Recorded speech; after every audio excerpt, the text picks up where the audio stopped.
Good morning. So welcome to First Church Unitarian in Littleton, Mass. First, I want to introduce myself. I'm Karen Tucker-Barisano, and I'm a co-chair of the Standing Committee.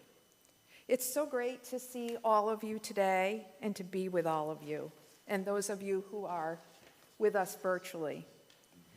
There are a few items that I wanted to call your attention to that the first ones are in Community Matters, which came out on Friday.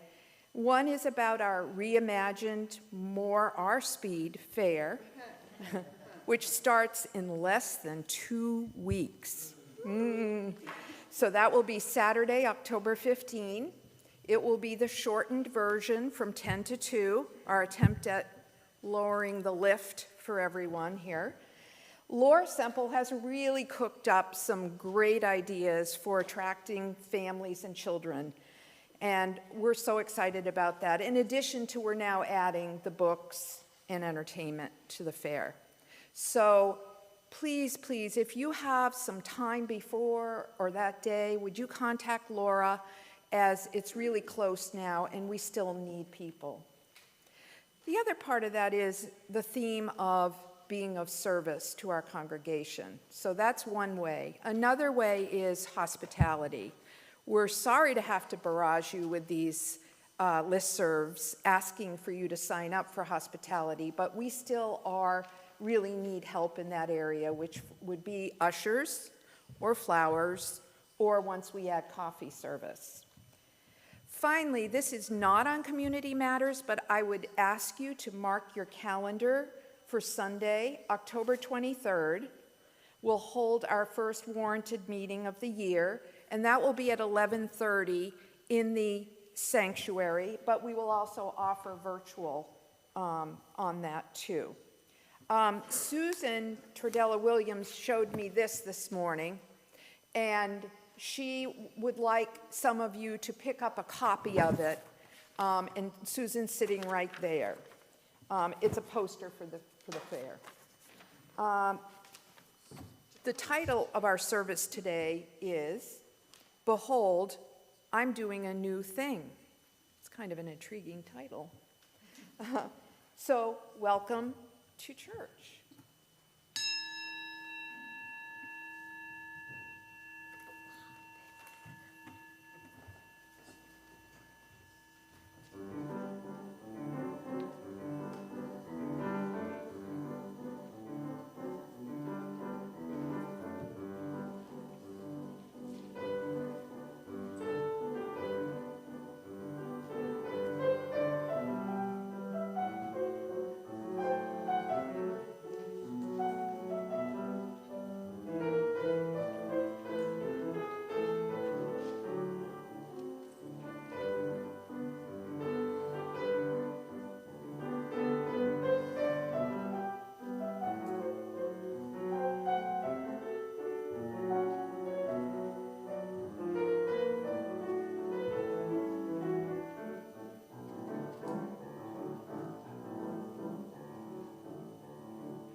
To live is to work, and the only thing which lasts is the work.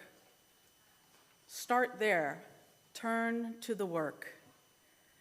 Throw yourself like seed as you walk and into your own field. Don't turn your face, for that would be to turn it to death. And do not let the past weigh down your motion. Leave what's alive in the furrow. Leave what's dead in yourself. For life does not move in the same way as a group of clouds.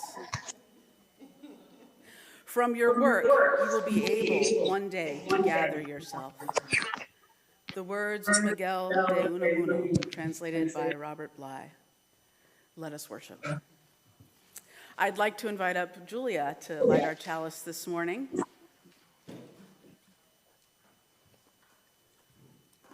Can we turn down the echo in the back? Yeah. Is there a, are we working on that? Okay, thanks. And as Julia lights the chalice, please join me in saying the words of our covenant. Love is the spirit of this church, and service its law. This is our great covenant, to dwell together in peace, to seek the truth. So good morning.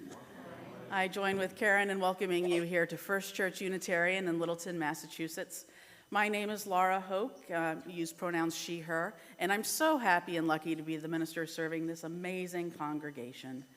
If you are new with us here this morning, whether here in the sanctuary or on Zoom or YouTube, we welcome you, and we're really glad that you've joined us this morning. If you'd like to learn more about us, if you can stick around if you're in person, and perhaps chat with some of us after the service. We're a pretty friendly bunch. Or if you are online, you can always go to our website if you haven't already, fculittle.org. You can learn a lot about the congregation there and find ways to contact us if you wish. I want to mention, as I do most mornings, that we welcome the sound of children and babies. So don't worry about sounds of children and babies ever. We're happy to have them here. The words I shared for the call to worship were actually words from that were used in my installation service. Bonus points if anyone actually remembered that. It was Miguel de Unamuno, one of my favorites. So I think today we are going to have an interesting time together thinking about change and doing new things. And in that spirit, I invite you to rise in body or spirit for our opening hymn. It's number 1017 in the blue hymnal, and perhaps we'll have words on the screens, Building a New Way.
Okay. Good morning. I have a story this morning called, What Do You Do with a Chance? Oops. 7 principles.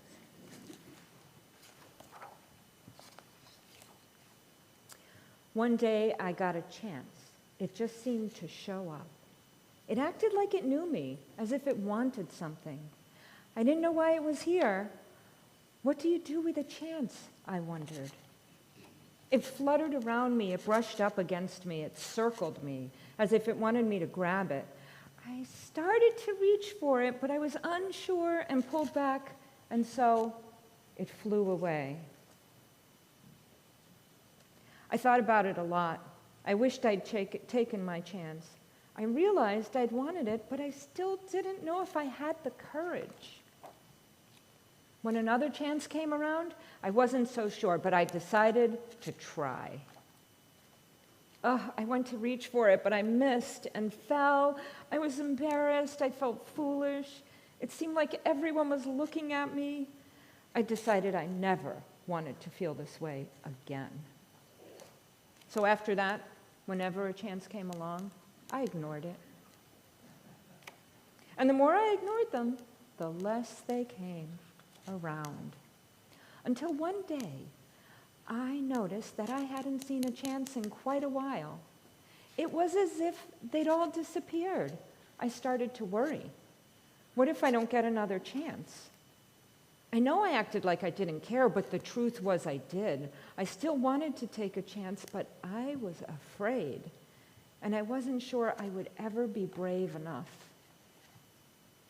Then I thought, maybe I don't have to be brave all the time. Maybe I just need to be brave for a little while at the right time. I realized it was up to me. I promised myself that if I ever got another chance, I wasn't going to hold back.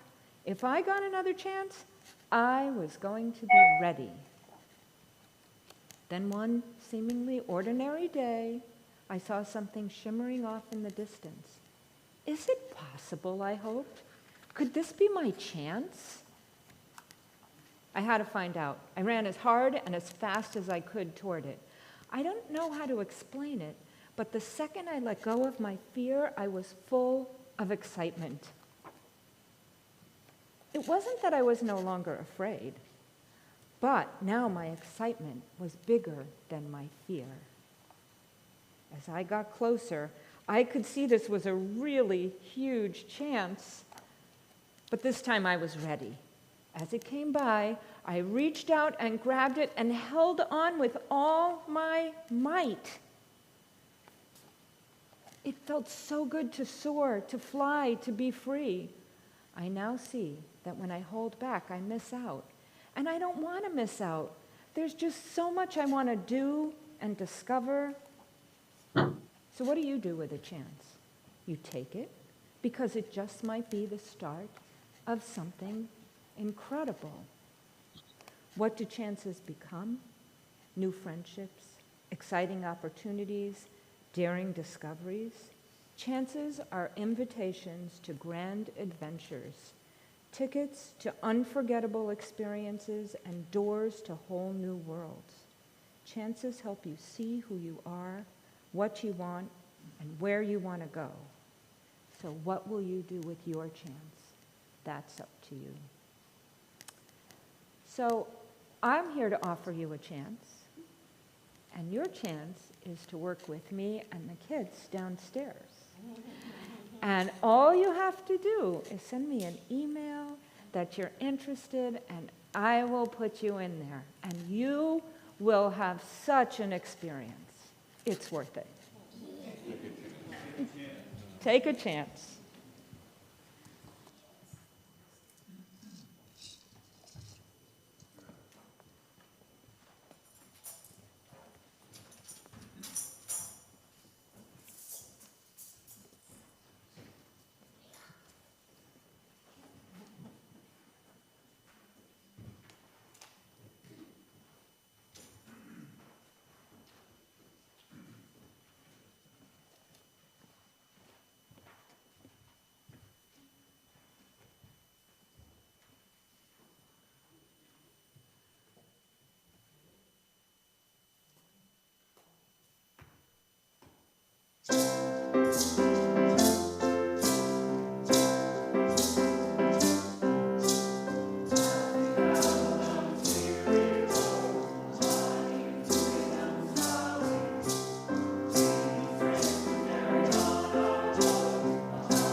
This coming Tuesday, October the 4th, is the feast day of St. Francis of Assisi, the Catholic patron saint of animals and the environment.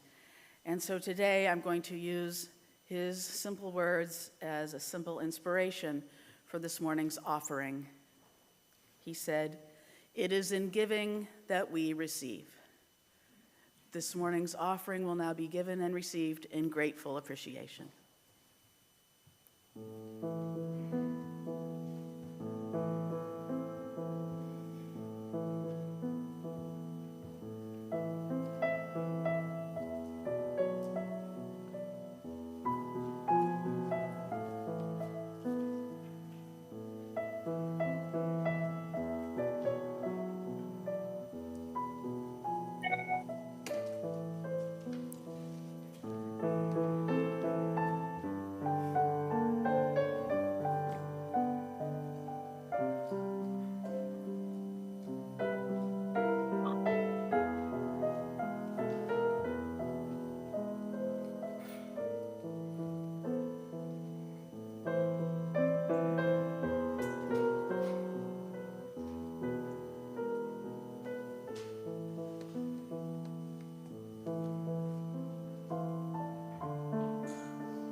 Please join with me in the words of our community response. We are grateful for the opportunity to give, serve, and grateful for the gifts we have received. May this affirm the ministries of our church community, both within and beyond these walls. Most weeks, we share a very important time together, a time to reconnect to that which is holy for us and to reconnect to one another. And it's in that spirit that we share in the candles of caring. Once again, we have come together in love and trust, sharing those cares dearest to us with this gathered, beloved community. Let us hold in our hearts and thoughts and prayers those joys and concerns that were spoken aloud this morning, as well as those that remain unspoken, as we share together in a time of sacred silence.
Blessed be, and amen.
Nothing is permanent except change.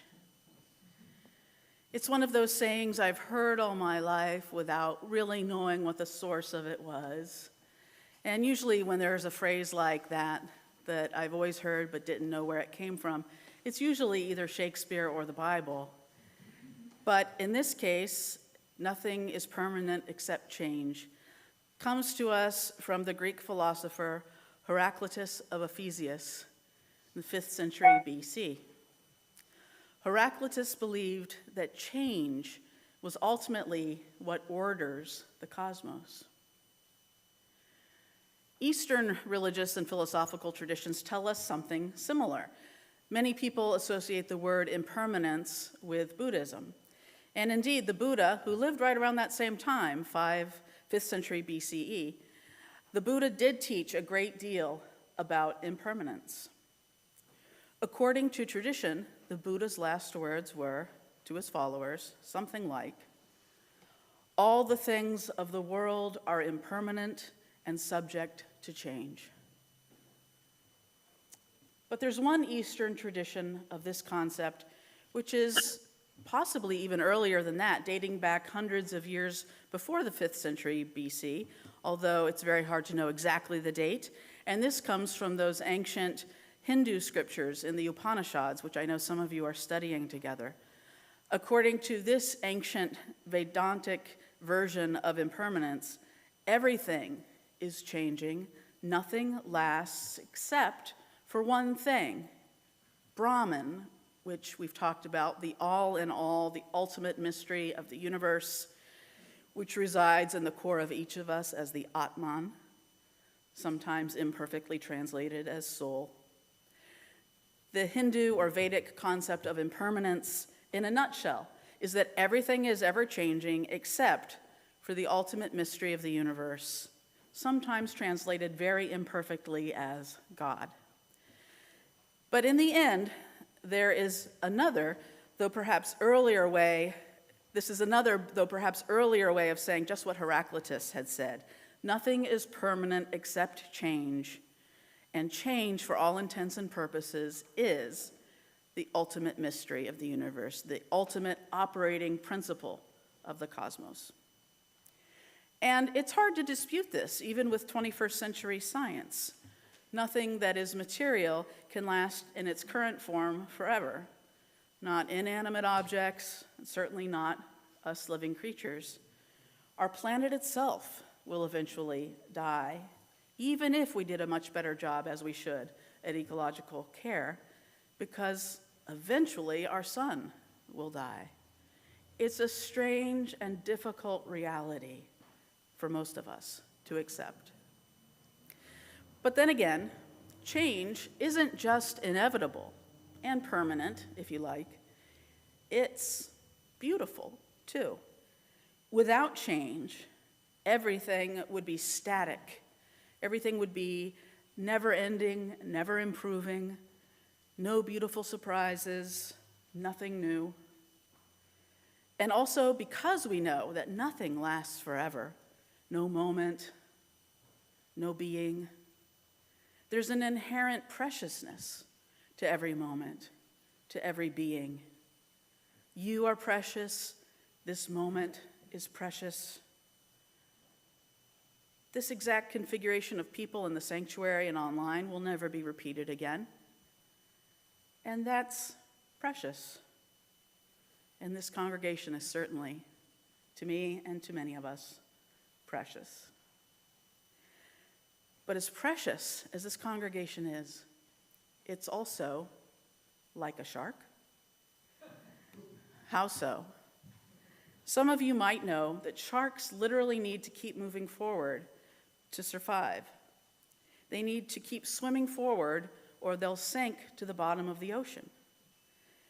The best I can piece it together from internet articles is that most fish have a swim bladder that fills up with air and it can go up and down and they can hover with that internal swim bladder. But sharks, a very ancient animal, they don't have that internal swim bladder.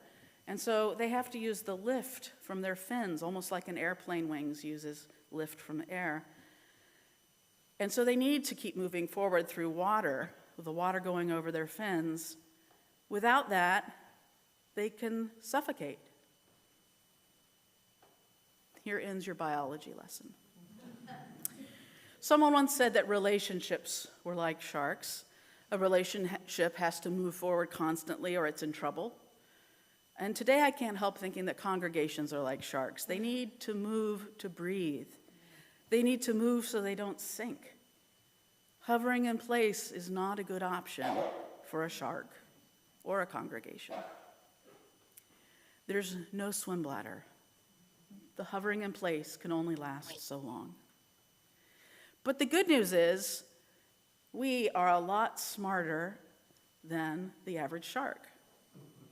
And though it's every shark for itself in terms of the constant forward motion, a congregation gets to work together, taking turns to help moving things forward. There are people who can take turns and step up when others need a break. And the other bit of good news is, in terms of the shark analogy, as much as it sounds hard to keep moving forward just to breathe, sharks have been around forever. So, many congregations have too. This congregation has managed to move itself forward since 1714. And think of all the movement, all the changes over all those years. Could people in 1714 have imagined anything about this morning?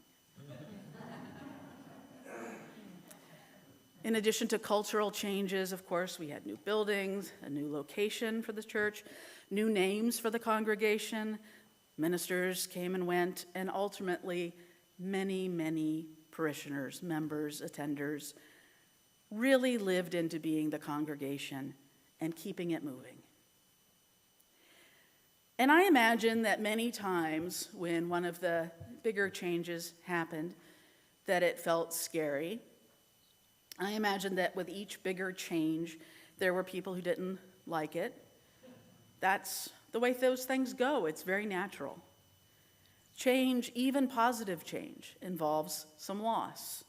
You lose something about the way things were. And there must have been something you liked about the way things were that you were there in the first place. So that's part of the resistance to change, that knowing, that dread that there'll be some type of loss. Completely normal to have big feelings, to have emotions about changes. Changes also often feel scary, I think, because they involve the unknown. And change looks really big and scary when it's an abstract, faraway idea. But sometimes when you start actually moving forward with something, with the community that cares, sometimes it isn't really that scary when you get there. Sometimes it feels better than clinging to the status quo. Sometimes when you finally get close to the change, especially with support from others that care a lot, it's a pleasant surprise as well as a relief. It's like Bob Dylan sang, What looks large from a distance, close up, ain't never that big. These screens, I know some of us had a lot of trepidation about what it would feel like. And I'm sure there's some people who still aren't crazy about them, but I think for the most part, they're not as scary or weird feeling as maybe we feared. You probably don't remember it, but when I was giving one of my sermons during candidating week back in 2018, which seems like a million years ago because of the pandemic, I said I hoped that the congregation would try new things during my time. And I said that that would involve some trial and error. And that, yes, that could be scary because of the word error, and also because of the word trial. And one of the scary things about making changes and taking risks is that it's inevitable that you're going to make some mistakes. And I've noted before that Unitarian Universalism has strains of perfectionism in it, perhaps some of it from our Puritan roots, I don't know. Most people don't like making mistakes, but Unitarian Universalists seem to dislike mistakes more than the average person, I believe. And yet, trying new things and making mistakes, that trial and error, is usually a necessary part of growth and learning. Children make mistakes all the time when they're learning. For instance, when they're learning to speak. And maybe that's why they're so much better at learning a language, because we are afraid to open our mouths in a new language, many of us, because we're afraid we'll sound foolish making mistakes. But kids just do it, and so they get so good so fast. There's a quote that stays with me always from that first season of HBO's Westworld. The character Dr. Ford says, "Evolution forged the entirety of sentient life on this planet using only one tool, the mistake." So mistakes are part of the beauty of change.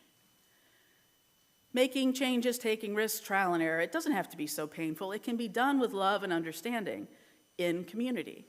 It can be done together in a way that understands that change will involve big feelings and emotions sometimes.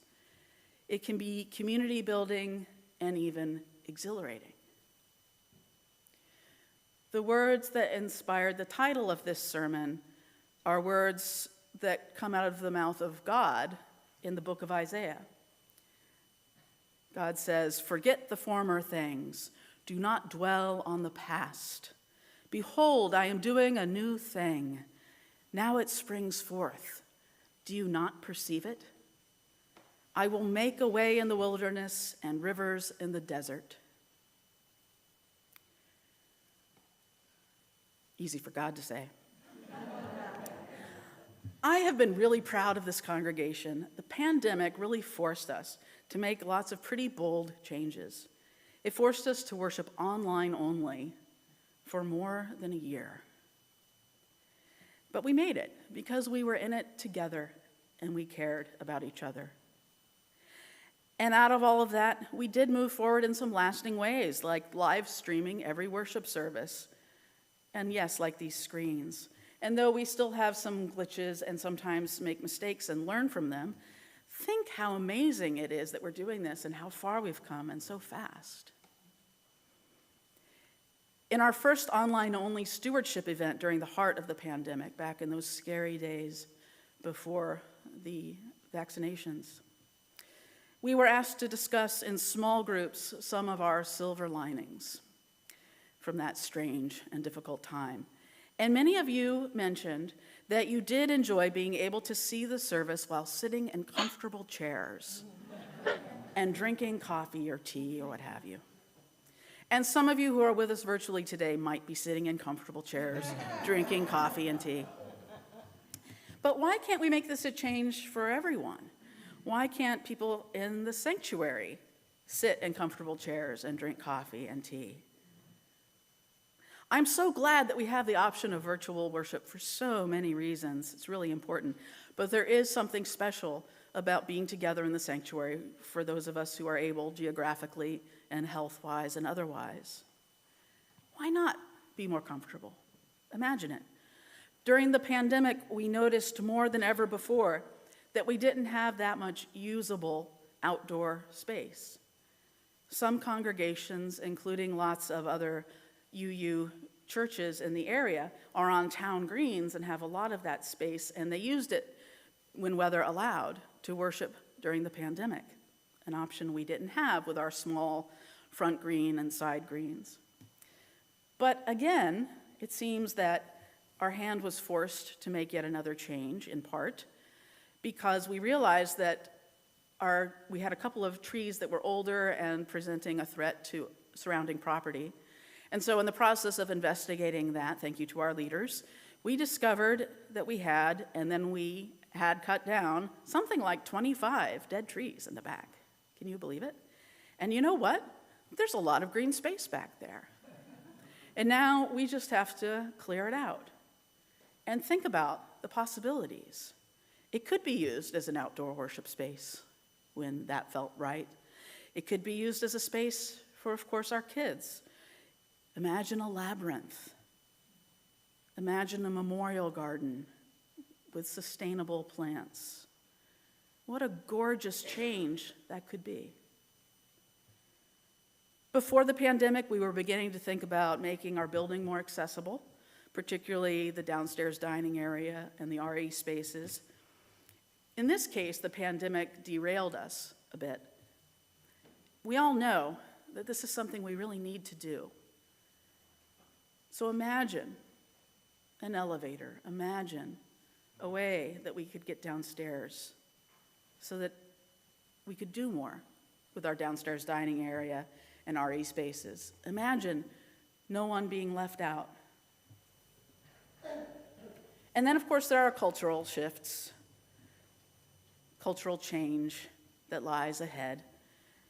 We have cultural change to do together as regards, for instance, the possible 8th Unitarian Universalist principle that might be going through in some form soon in dismantling white supremacy culture as one important example of cultural change.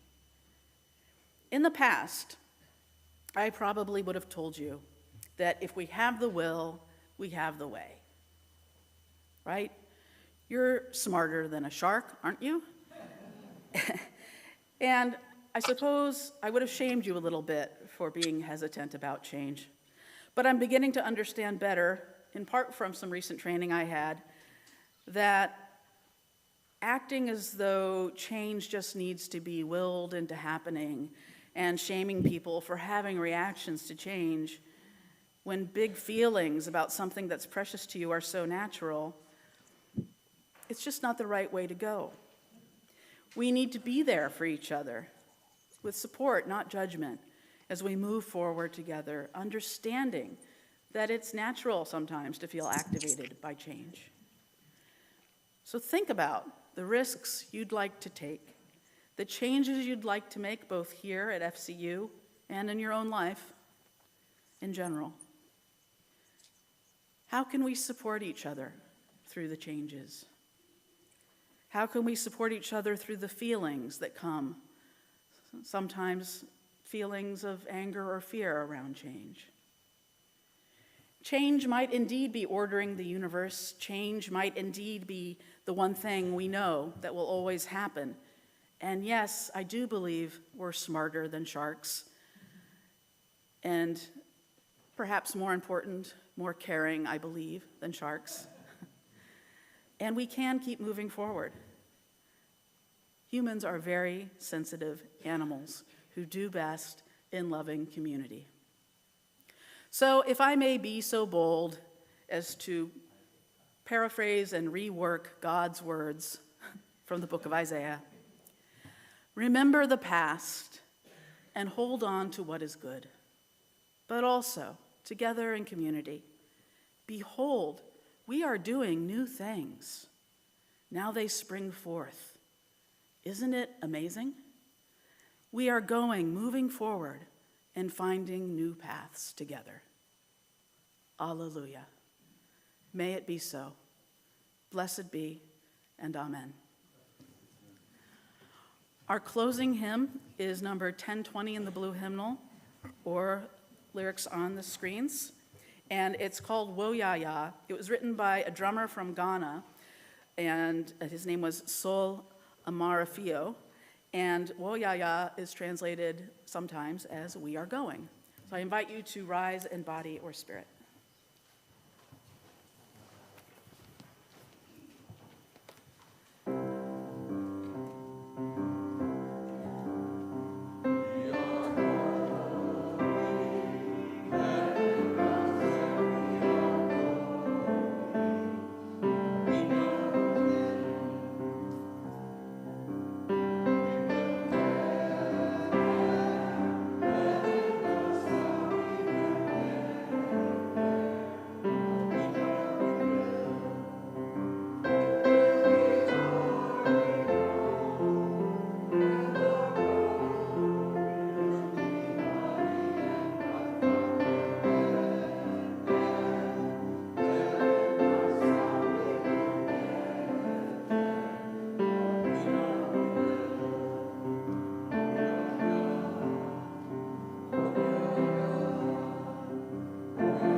For our closing words, if you're comfortable, you can hold hands to the person next to you, but make sure that they're okay with it. If you prefer, touch elbows, or if you prefer, just hold your hands out and feel the energy between us and those who are with us online.